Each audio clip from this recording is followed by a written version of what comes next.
আমি এখানে 35 কেজি গরুর গোশত, আমি এখানে পেঁয়াজ দিয়ে দিলাম, প্রায় পরিমাণ মতো পেঁয়াজ দিয়ে দিলাম। আপনারা চাইলে এইভাবে পাক করতে পারবেন।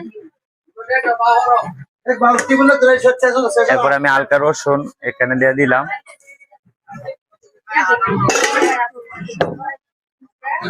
দইটাই আমি কিন্তু রসুন ব্যবহার করলাম।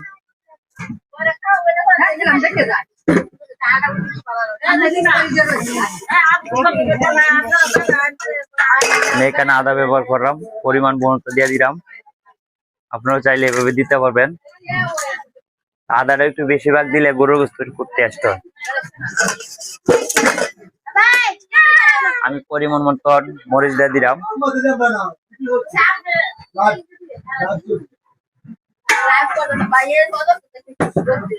আমি এখানে হলুদের গুঁড়ো দিলাম, আপনার পরিমাণ মতো দিতে পারবেন।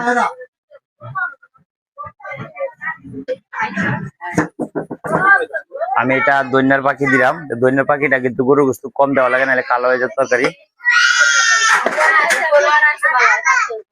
আমি কিন্তু এটা জিরা ব্যবহার করলাম, আপনারা ওইভাবে চাইলে করতে পারবেন। পরিমাণ মতো দিয়ে দিবেন।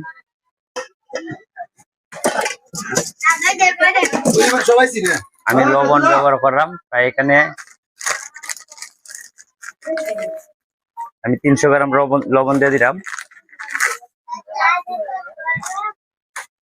আমি এখানে এলাচি, দারচিনি, তেজপাতা সব মিলাই অ্যাডজাস্ট করে দই দিয়ে দিলাম।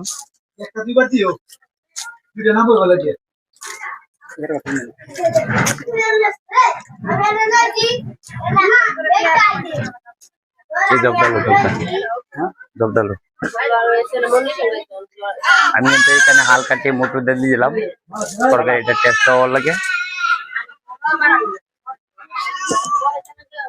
এখন কিন্তু আমি তেলের প্রয়োজন দিব।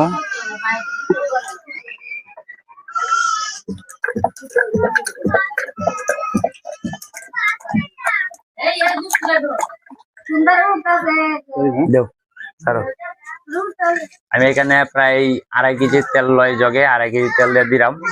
আর আরেকটু পরে 3 কেজি তেল প্রয়োজন, এটা দেওয়ার তার আর 1/2 কেজি আমি দিয়ে দিলাম।